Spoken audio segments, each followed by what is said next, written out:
आज का जो हमारा क्वेश्चंस का टॉपिक रहेगा वो रहेगा प्लांट एम्ब्रियोलॉजी यानी कि पादप भ्रूण विज्ञान। इसी चीज को क्लास 12th में और नीट में sexual reproduction in flowering plant के नाम से पूछा जाता है। तो आइए शुरू करते हैं आज का ये लेक्चर। हेलो एवरीवन, स्वागत है आप सभी का आपके अपने YouTube चैनल में जिसका नाम है बायोलॉजी कॉन्सेप्ट और मैं हूं सुरभि माथुर। और बच्चों, आज फिर एक जादू का पिटारा आपके सामने है और मैं लेकर आई हूं उस जादू के पिटारे में ढेर सारे क्वेश्चंस। और वो सारे क्वेश्चंस ना केवल क्लास 12th और नीट के बच्चों के लिए इंपॉर्टेंट है, बल्कि वो एस्पिरेंट्स जो प्रिपरेशन कर रहे हैं फर्स्ट ग्रेड की, सेकेंड ग्रेड की, चाहे वो यूपी से बिलोंग करते हो, चाहे राजस्थान से बिलोंग करते हो या उत्तराखंड से बिलोंग करते हो, उन सभी के लिए ये बहुत सारे इंपॉर्टेंट क्वेश्चंस आज मैं लेकर आई हूँ। और आज का जो हमारा क्वेश्चंस का टॉपिक रहेगा वो रहेगा प्लांट एम्ब्रियोलॉजी यानी कि पादप भ्रूण विज्ञान। इसी चीज को क्लास 12th में और नीट में sexual reproduction in flowering plant के नाम से पूछा जाता है। तो आइए शुरू करते हैं आज का ये लेक्चर। सबसे पहला क्वेश्चन है, apocarpous ovary of a flower is with. एक पुष्प के एपोकार्पस अंडाशय में ऑप्शन है A single carpel, B many carpels but free, बहुत से अंडक मगर स्वतंत्र, तीसरा मैनी कार्पस बट फ्यूज्ड, बहुत से अंडक मगर जुड़े हुए, और चौथा ऑप्शन है टू कार्पस, दो अंडक। यानी यहाँ पर आपको बताना है कि एपोकार्पस ओवरी का मतलब क्या होता है।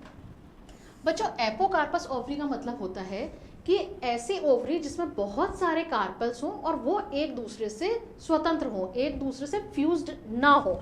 अगर मैं आपको डायग्राम के थ्रू दिखाऊं तो देखिए यहाँ पर जो डायग्राम डिस्प्ले हो रहा है आपकी मोबाइल की स्क्रीन पर, इसमें ये क्या है, ये एक कार्पेल है, ये दूसरा कार्पेल है, तीसरा, चौथा और पांचवा, ये सब क्या है, आपस में फ्री है। जबकि अगर आप इस डायग्राम को देखें तो यहाँ पर क्या हुआ कि काउंट करिए 1 2 3 4 5 6 7 स्टिग्मा यहाँ पे शो हो रही है और ओवरी क्या है, केवल एक है। यानी यहाँ पे क्या हो गया, कार्पल फ्यूज हो गए।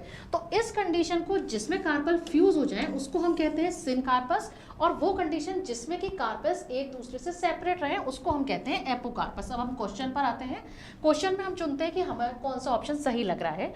तो मैनी कार्पस बट फ्री, तो सही आंसर क्या होगा, ऑप्शन बी, बहुत से अंडक मगर स्वतंत्र। फिर हम मूव करते हैं नेक्स्ट क्वेश्चन पर। नेक्स्ट क्वेश्चन आता है question number 2, which of the following fruit is a false fruit. निम्नलिखित में से कौन सा आभासी फल है। अब भाई फल भी आभासी होते हैं, ये देखिए। इसका मतलब ये हुआ ट्रू फ्रूट और फॉल्स फ्रूट।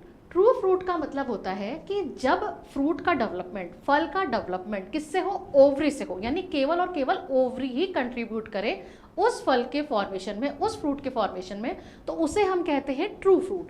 लेकिन जब ओवरी के अलावा कोई दूसरा पार्ट भी कंट्रीब्यूट करे उस फ्रूट के फॉर्मेशन में, तो उसको हम क्या कहते हैं, फॉल्स फ्रूट। अब हमारे ऑप्शन है A mango, B apple, C blueberry और डी कोकोनट। तो सही जवाब होगा इसका बी एप्पल। क्यों?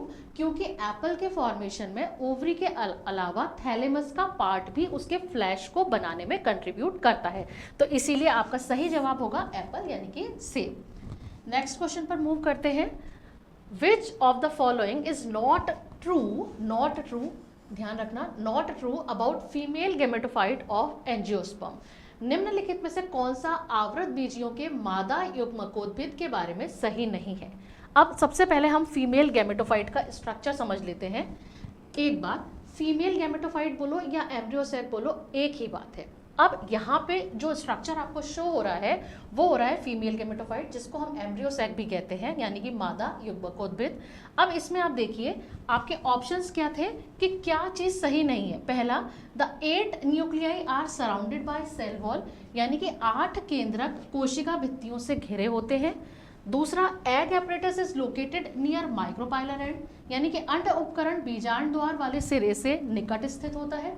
सी ऑप्शन है, antipodal cells are located at chalazal end, विपरीत न्यासी कोशिकाएं चलाजल वाले सिरे पर होती हैं। और डी है, a typical angiosperm embryo sac at maturity is 6th cell, एक प्रारूपिक आवृत बीजी भ्रूणकोश परिपक्व अवस्था में 6 कोशिकाओं का बना होता है। तो देखो बच्चा, अब यहाँ पे जो स्ट्रक्चर आपको नजर आ रहा है वो है फीमेल गैमेटोफाइट। ये वाली जो सेल्स हैं ये कहलाती है एंटीपोडल सेल्स। ये एंड जो कहलाता है वो कहलाता है चलाजल एंड, और ये वाला जो एंड कहलाता है, ये वाला एंड कहलाता है माइक्रोपाइलर एंड, एंड। ठीक, अब सबसे पहले तो हम इसमें नंबर ऑफ सेल्स काउंट कर लेते हैं। अब काउंट करो 1 2 3 4 5 6, ये पोलर न्यूक्लियाई हो गए और ये क्या हो गई, ये पूरी एक सेल हो गई। तो यानी टोटल नंबर ऑफ सेल कितनी हुई 7।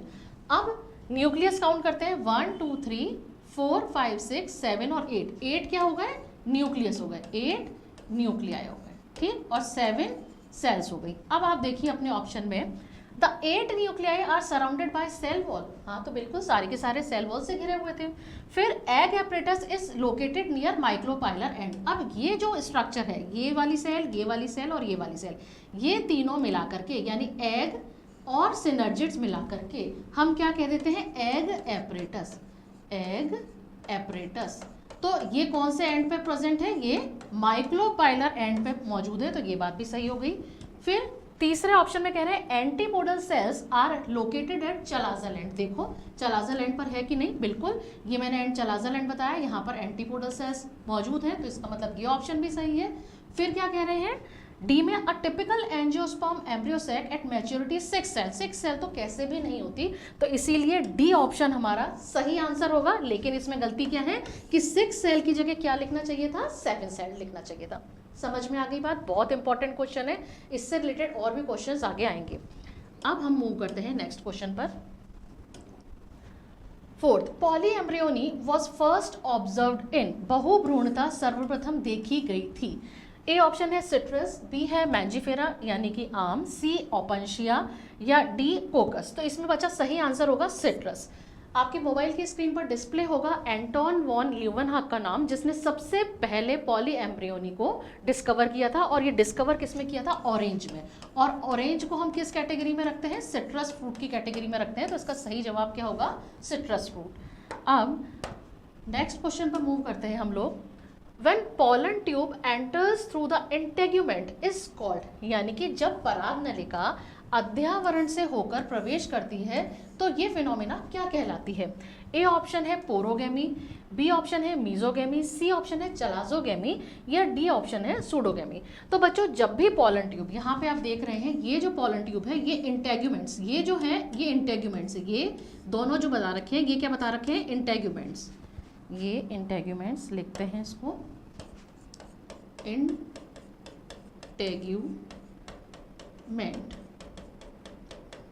दो है, जो बाहर वाला है वो कहलाएगा आउटर, जो अंदर वाला है वो कहलाएगा इनर।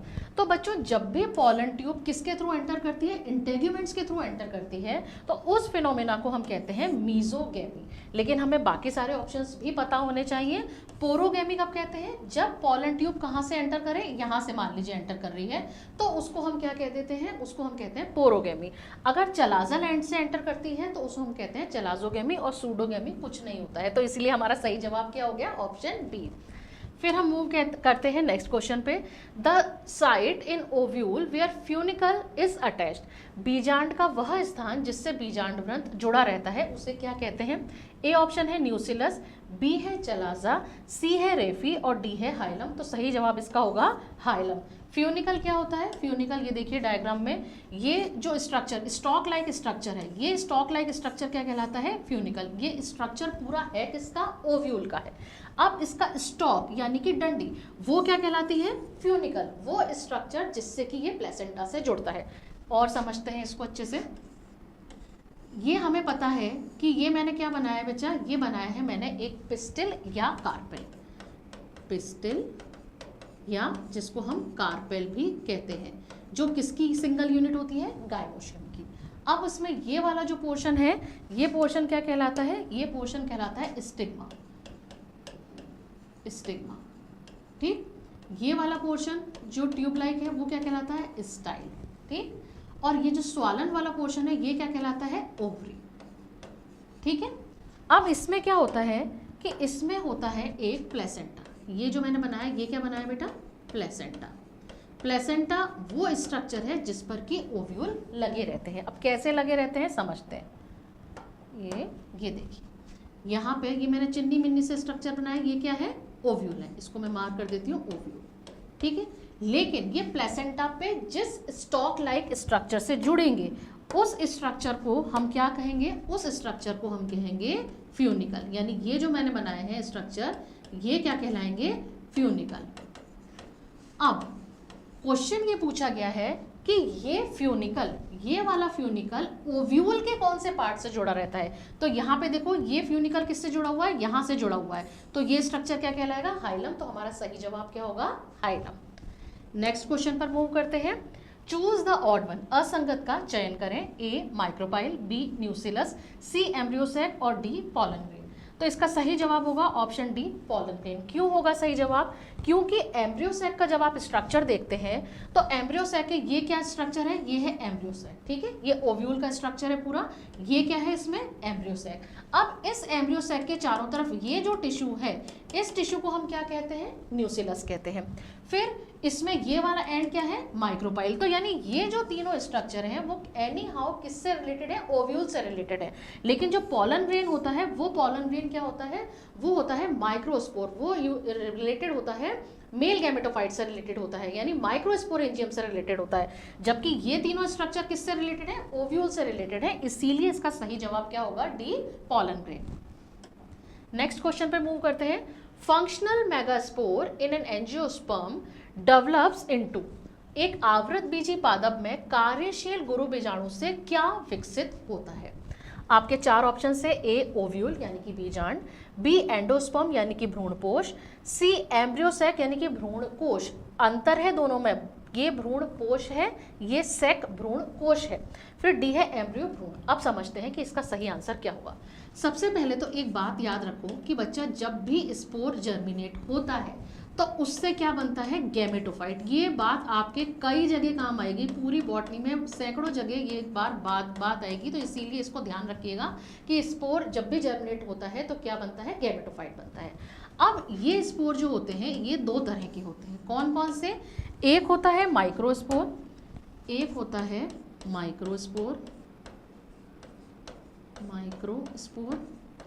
और दूसरा होता है मेगास्पोर।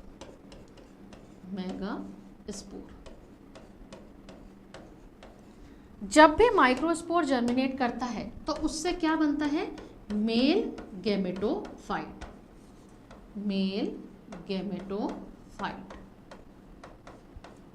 और जब भी मेगास्पोर जर्मिनेट करता है तो उससे क्या बनेगा, फीमेल गैमेटोफाइट। अब फीमेल गैमेटोफाइट बोलो या एम्ब्रियोसैक बोलो, एक ही बात है। अब आप बोलोगे कैसे, अभी बताती हूँ। एम्ब्रियोसैक बोलो, एक ही बात है। तो इसका सही जवाब तो एम्ब्रियोसैक हो गया। अब ये समझ लो कि फीमेल गैमेटोफाइट को एम्ब्रियोसैक क्यों कह रहे हैं। फीमेल गैमेटोफाइट यानी कि जिसमें क्या बनेगा, फीमेल गैमेट बनेगा। एम्ब्रियोसैक यानी कि इसमें क्या चीज प्रेजेंट होगी, एम्ब्रियो। एम्ब्रियो कब बनता है, जब मेल गैमेट और फीमेल गैमेट दोनों का फ्यूजन होता है तो जाइगोट बनता है, और जाइगोट फिर किस में कन्वर्ट हो जाता है, एम्ब्रियो में कन्वर्ट हो जाता है। तो चूंकि इस एम्ब्रियो में फीमेल गैमेट रहता है, फीमेल गैमेट मतलब कि कौन सा फीमेल गैमेट, उसको क्या कहते हैं, एग। तो इसीलिए फीमेल गैमेटोफाइट, और फीमेल गैमेटोफाइट में क्या बन रहा है, फीमेल गैमेट। फीमेल गैमेट भी क्या कहलाता है, एग। तो एग और एक सिनोनिम हो गए, तो इसीलिए इसका सही जवाब क्या होगा, एम्ब्रियोसैक। इसीलिए फीमेल गैमेट को और हम क्या नाम देते हैं, एम्ब्रियोसैक। समझ में आ गई बात कि functional megaspore in an angiosperm develops into, किसमें कन्वर्ट हो जाता है, फंक्शनल मेगास्पोर जर्मिनेट करके क्या बनाता है, एम्ब्रियोसैक बनाता है। ऑप्शन में अगर फीमेल गैमेटोफाइट दिया जाए तो आपको उसी पर टिक करना है। क्लियर। अब हम आगे मूव करते हैं।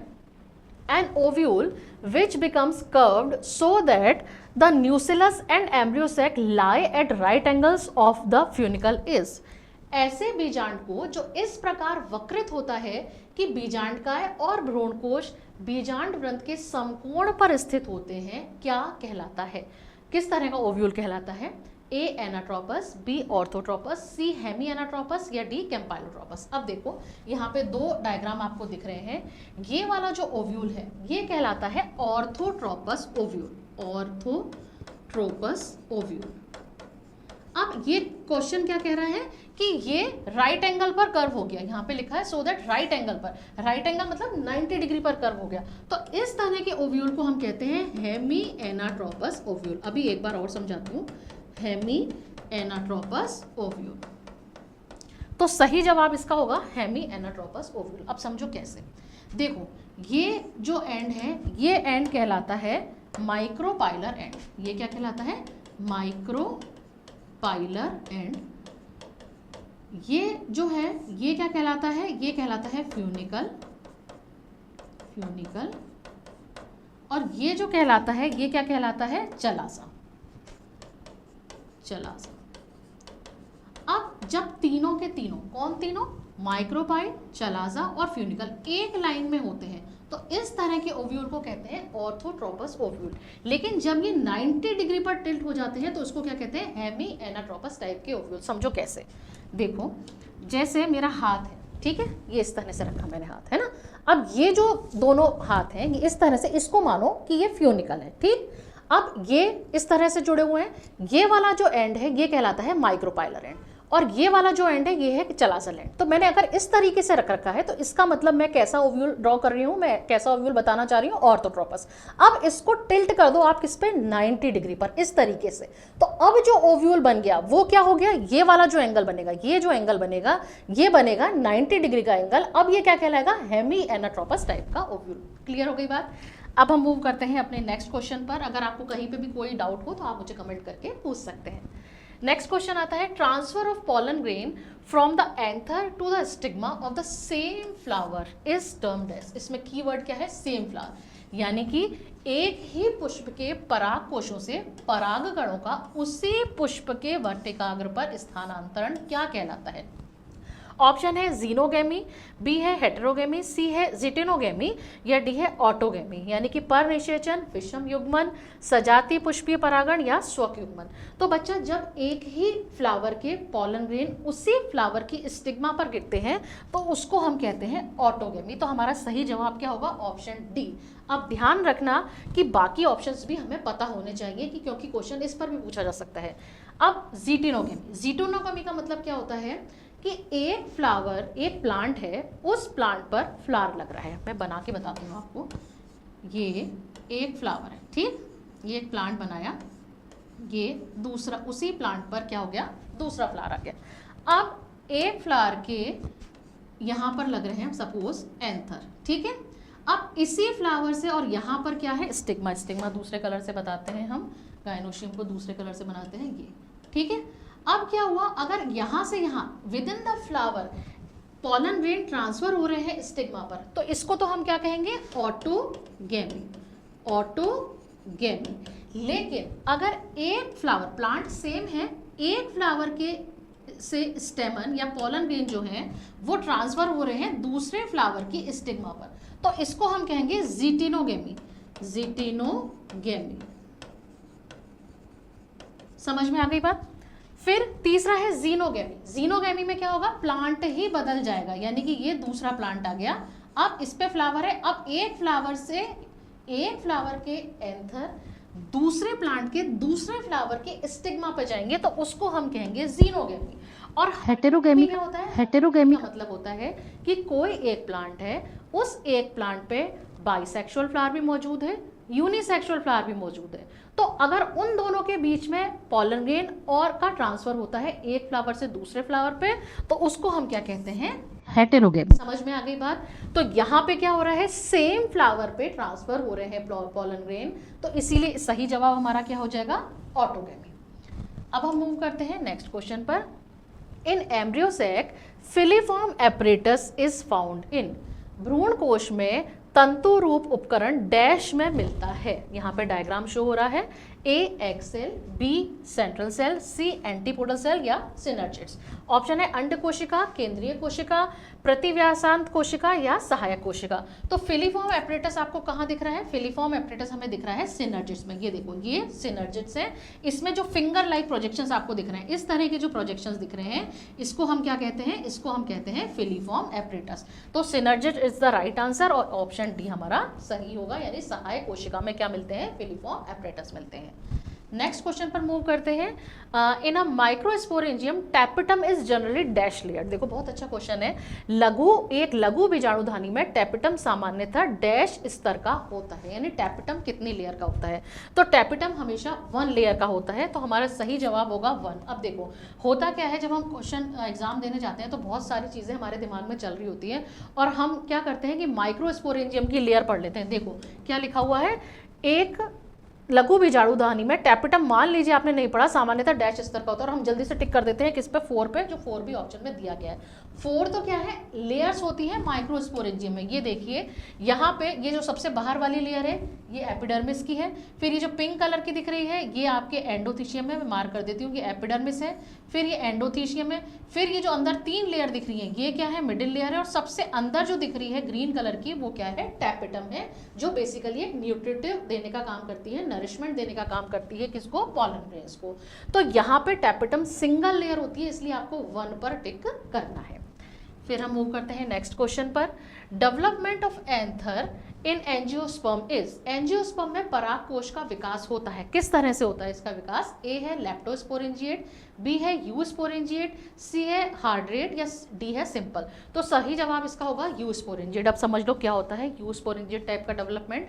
जब भी कोई स्पोरेंजियम बनती है तो उस स्पोरेंजियम के बनने में अगर एक से ज्यादा स्पोरेंजियल इनिशियल काम में आ रही हैं तो उस तरह के डेवलपमेंट को हम क्या कहते हैं, यूस्पोरेंजिएट टाइप ऑफ डेवलपमेंट। वापस सुनो क्या बोला, जब एक से ज्यादा स्पोरेंजियल इनिशियल बनाए किसको, स्पोरेंजियम को, तो उसको हम कहते हैं यूस्पोरेंजिएट। और मान लीजिए एक ही स्पोरेंजियल इनिशियल से स्पोरेंजिया का डेवलपमेंट होता है तो उसको हम कहते हैं लेप्टोस्पोरेंजिएट। अब एंजियोस्पर्म के केस में एंथर का जो डेवलपमेंट होता है वो यूस्पोरेंजिएट टाइप का होता है, यानी एक से ज्यादा स्पोरेंजियल इनिशियल पार्टिसिपेट करते हैं किसके बनने में, इस माइक्रोस्पोरेंजियम जिसको कि हम एंथर भी कहते हैं उसके बनने में। नेक्स्ट क्वेश्चन आएगा, germination of pollen grain on the stigma is called, परागकण का स्टिग्मा पर अंकुरण क्या कहलाता है, A autogamy, B in situ germination, C in vivo germination, या डी इन विट्रो जर्मिनेशन। अब देखो कैसे मजेदार ऑप्शन दिए इन्होंने। ऑटोगेमी, बच्चों ऑटोगेमी की बात तो हम किस में करते हैं, पॉलिनेशन में करते हैं, तो ये तो हो ही नहीं सकता। फिर कह रहे हैं in situ germination, in situ germination नाम की कोई चीज नहीं होती, इन सीटू कंजर्वेशन होता है, तो इसीलिए ये भी बिल्कुल नहीं हो सकता। फिर आया इन वाइवो जर्मिनेशन, इन वाइवो जर्मिनेशन का मतलब होता है कि जब पॉलन ग्रेन स्टिग्मा पर जो जर्मिनेट करते हैं उस चीज को हम क्या कहते हैं, in vivo germination of pollen grain on the stigma, stigma पर पॉलन ग्रेन का जर्मिनेशन क्या कहलाता है, इन वाइवो जर्मिनेशन। यानी जब किसी बायोलॉजिकल सेल में बायोलॉजिकल एक्टिविटी हो रही है तो उसको हम क्या कहते हैं, इन वाइवो कह रहे हैं। फोर्थ ऑप्शन है इन विट्रो, इन विट्रो क्या कह रहे हैं कि जब आउटसाइड द सेल कोई काम हो रहा है, यानी आप टेस्ट ट्यूब में कर रहे हैं, लेबोरेटरी कंडीशंस में कर रहे हैं, तो उसको हम कहते हैं इन विट्रो कंडीशंस। यहाँ पे क्या है, नेचुरल कंडीशंस में हो रहा है, नॉर्मल जो स्टिग्मा होती है उस पर आकर पॉलन ग्रेन गिर रहे हैं, मॉइस्चर एब्जॉर्ब कर रहे हैं और जर्मिनेट कर रहे हैं, तो उसको हम क्या कहेंगे, इन वाइवो जर्मिनेशन। तो C option is the right answer. फिर हम मूव करते हैं नेक्स्ट क्वेश्चन पर। In certain plants, the mechanism where timing of anther dehiscence and stigma receptivity do not coincide to avoid self-pollination is called। यानी कि कुछ पौधों में वह प्रक्रिया जहाँ स्वपरागण से बचने के लिए, स्वपरागण से बचने के लिए परागकण स्फुटन और वर्तिकाग्र ग्राहिता का समय समान नहीं होता, इस फिनोमिनन को क्या कहा जाता है। ए है डाइकोगेमी, बी है हर्कोगेमी, सी है मोनोसी, या डी है डायोसी। तो पहले तो ये समझ लो, पहले हम ऑप्शन समझ लेते हैं, इनका मीनिंग समझ लेते हैं। मोनोसी और डायोसी, इसका मतलब क्या होता है, मोनोशियस बल्कि ज़्यादा अप्रोप्रिएट वर्ड है। मोनोशियस या मोनोसी का मतलब होता है कि जब एक ही प्लांट पर दोनों सेक्स ऑर्गन, एक ही फ्लावर में दोनों सेक्स ऑर्गन प्रेजेंट हो तो उसको हम क्या कहते हैं, मोनोशियस। ठीक है, एक ही प्लांट पे आपको मेल फ्लावर और फीमेल फ्लावर मिल रहा है तो उस कंडीशन को हम कहते हैं मोनोशियस। डायोशियस का मतलब है कि या तो उस प्लांट पे मेल फ्लावर मिलेंगे या उस पर फीमेल फ्लावर मिलेंगे। तो इन बातों का तो कोई रेलेवेंस है ही नहीं इस क्वेश्चन से, क्योंकि क्वेश्चन क्या कह रहा है, the mechanism where timing of anther dehiscent and stigma receptivity do not coincide to avoid self pollination. इसका सही जवाब होगा डाइकोगेमी। इसका मतलब ये होता है कि जब मेल सेक्स ऑर्गन और फीमेल सेक्स ऑर्गन अलग अलग टाइम पर मैच्योर हो तो उस कंडीशन को हम कहते हैं डाइकोगेमी। अब ये डाइकोगेमी भी दो तरह की होती है, इस पर भी क्वेश्चन पूछ लिया जाता है। एक होता है प्रोटेंड्री, अगर मेल सेक्स ऑर्गन पहले मैच्योर हो रहे हैं तो उसको हम कहेंगे प्रोटेंड्रस कंडीशन, और अगर फीमेल सेक्स ऑर्गन पहले मैच्योर हो रहे हैं तो उसको हम कहेंगे प्रोटोगाइनस कंडीशन। तो यहाँ पर क्या चीज़ कही जा रही है कि वह प्रक्रिया जहाँ स्वपरागण यानी कि सेल्फ पॉलिनेशन से बचने के लिए पॉलन परागकण का स्फुटन और वर्तिकाग्र ग्राहिता का समय, यानी कि जब एंथर डाइसेंस हो रहे हैं, जब एंथर में से पॉलन ग्रेन निकल रहे हैं, उस समय स्टिग्मा इतनी रिसेप्टिव नहीं है कि वो उन पॉलन ग्रेन को प्लेस देके जर्मिनेट करा सके। तो इन दोनों के टाइमिंग में अंतर है, तो इसीलिए क्या नहीं हो पाएगा, सेल्फ पॉलिनेशन नहीं हो पाएगा, और इस फिनोमेनन को हम क्या कहेंगे, डायकोगेमी कहेंगे। नेक्स्ट क्वेश्चन आता है, in angiosperm the haploid, diploid and triploid structure of a fertilised embryo sac sequentially are, यानी कि हमसे पूछा जा रहा है कि जो एम्ब्रियो सैक है उसमें कौन सा स्ट्रक्चर हैप्लॉइड है, कौन सा डिप्लॉइड है और कौन सा ट्रिप्लॉइड है। अब हम ऑप्शंस पर आते हैं। ए एंटीपोडल्स, एंटीपोडल्स हैप्लॉइड होती हैं तो यहाँ हम एन लिख देते हैं। बी यहाँ पर सिनर्जिस, ये भी एन होती है, और प्राइमरी एंडोस्पर्म न्यूक्लियस क्या होता है, ये 3N होता है। ठीक है, अब हमसे पूछा गया है कि सिक्वेंशली, तो हैप्लॉइड तो एंटीपोडल सही है, लेकिन डिप्लॉइड सिनर्जिस तो डिप्लॉइड नहीं होती है, तो इसीलिए ए ऑप्शन तो गलत हो गया। अब हम बी पर आते हैं। सिनर्जिस, सिनर्जिस हैप्लॉइड होती है, ठीक है। जाइगोट, जाइगोट बिल्कुल डिप्लॉइड होता है, और प्राइमरी एंडोस्पर्म न्यूक्लियस ये ट्रिप्लॉइड होता है, तो इसीलिए इसका सही जवाब क्या होगा, बी। हमारी कहानी यहीं पे खत्म हो गई कि बी पे ही हमें जवाब मिल गया, लेकिन हम आगे भी जाते हैं। सिनर्जिस हैप्लॉइड है, एंटीपोडल हैप्लॉइड है, और पोलर न्यूक्लियाई क्या होंगे, ये 2N होंगे, क्योंकि एक न्यूक्लियाई N है, दो पोलर न्यूक्लियाई मिलते हैं, इसीलिए 2N लिखा है। सिनर्जिड्स ये N है, प्राइमरी एंडोस्पर्म न्यूक्लियस ये 3N है, और जाइगोट 2N है, तो यहाँ पे सीक्वेंस गलत हो गई, इसीलिए इसका सही जवाब क्या होगा, सिनर्जिड, जाइगोट और प्राइमरी एंडोस्पर्म न्यूक्लियस, जो कैसे कैसे होते हैं, हैप्लॉइड, डिप्लॉइड और ट्रिप्लॉइड होते हैं। क्लियर हो गई बात, आगे बढ़ते हैं। डबल फर्टिलाइजेशन इज, और इसको पूछा गया है नीट में 2018 में, बहुत इंपॉर्टेंट क्वेश्चन है। Fusion of 2 male gametes with 1 egg, fusion of 2 male gametes with 1 polar nuclei, fusion of 2 male gamete of pollen tube with 2 different eggs, या डी सिनगेमी और ट्रिपल फ्यूजन। तो बच्चों इसका सही जवाब होगा सिनगेमी और ट्रिपल फ्यूजन। अब समझ लो क्या होता है। डबल फर्टिलाइजेशन का मतलब होता है कि 2 बार फर्टिलाइजेशन की प्रोसेस हो रही है। हमें पता है कि जब पॉलन ग्रेन स्टिग्मा पर आते हैं तो वो पॉलन ग्रेन जर्मिनेट करते हैं, और जर्मिनेट करके क्या बनती है उसमें पॉलन ट्यूब। उस पॉलन ट्यूब में मिलते हैं हमें 2 मेल गैमेट, 2 मेल गैमेट, ठीक है। अब वो एक मेल गैमेट जो होगा, एक मेल गैमेट क्या होगा, वो तो फ्यूज होगा किसके साथ, एग के साथ। एक मेल गैमेट किसके साथ फ्यूज होगा, एग के साथ।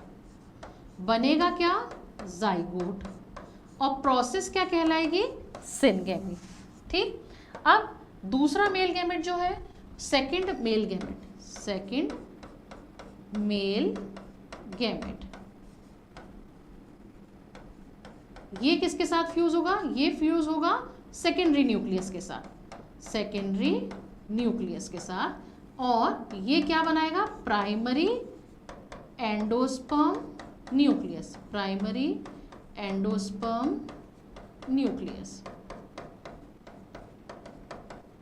इसकी प्लॉइडी क्या होगी, 3N, और ये प्रोसेस क्या कहलाएगी, ट्रिपल फ्यूजन। दोनों को मिला करके, यानी सिनगेमी और ट्रिपल फ्यूजन दोनों को मिला करके हम क्या कह देंगे, डबल फर्टिलाइजेशन। समझ में आ गई बात, आगे मूव करते हैं नेक्स्ट क्वेश्चन पर।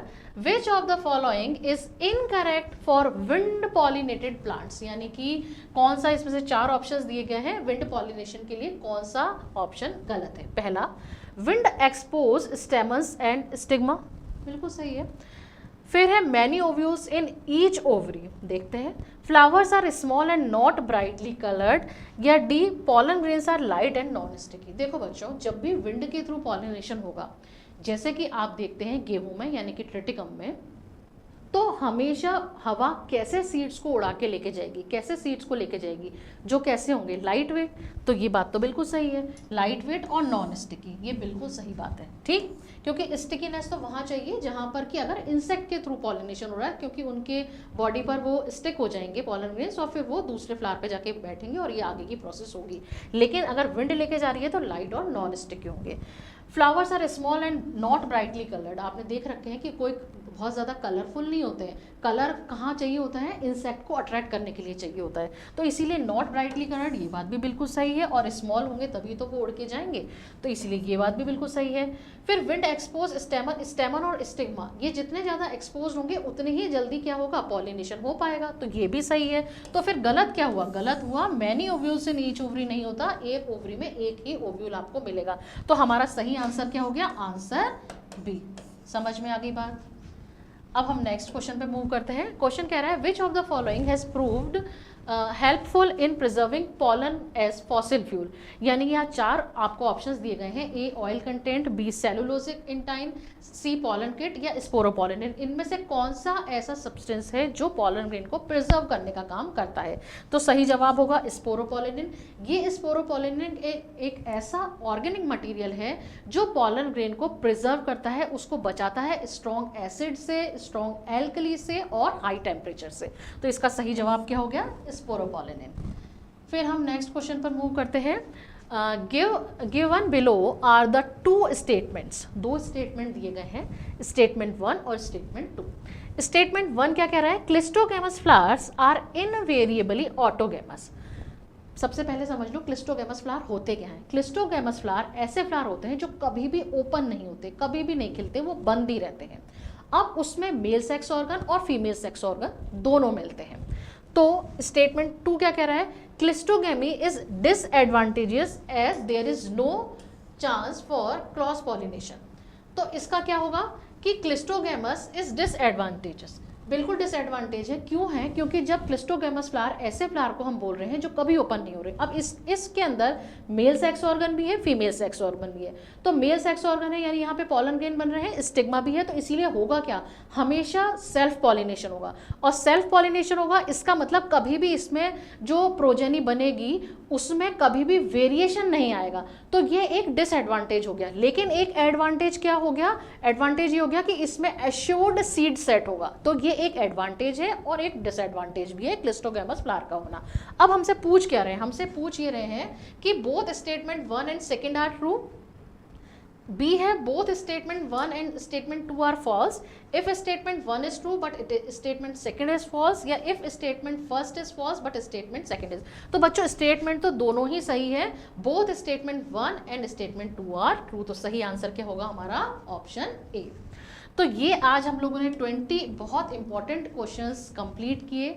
अगर इन क्वेश्चंस में कहीं पर भी आपको कोई डाउट आता है, कोई टर्म आपको क्लियर नहीं होती, तो आप मुझे कमेंट करके पूछ सकते हैं। अगर आज का वीडियो आपको पसंद आया हो, आपको यूजफुल लगा हो, तो प्लीज़ चैनल को लाइक करिएगा, शेयर करिएगा और सब्सक्राइब करिएगा। Thank you very much.